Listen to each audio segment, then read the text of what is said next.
Баршаңызға сәлем, менің каналыма қош келдіңіз. Видеоны соңына дейін қарап, маған тіркеліп, қоңырауша белгісін баса кетсеңіз, алдағы уақытта пайдалы рецепттермен бөлісетін боламын. Бүгін өте жұқа әрі бір жасағаннан шығатын қимақтың рецептісімен бөлісетін боламын.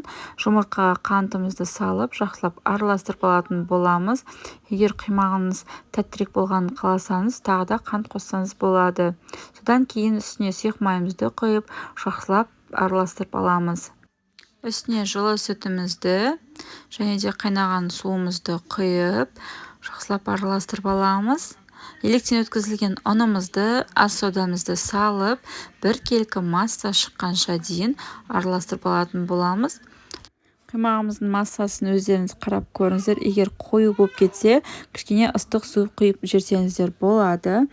Қимағымыздың массасы не қою, не сұйық болмау керек, орташа болу керек. Сонда өте жұқа болып пісетін болады. Табамызды отқа қойып, осылай бір ожаудан үстіне құя отырып, екі жағынан пісіріп алатын боламыз. Мен жоғарыға отта пісіріп алдым.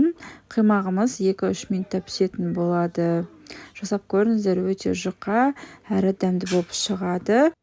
Видеоны соңына дейін қарағандарыңызға рахмет. Сіздермен болғанмен Айдана.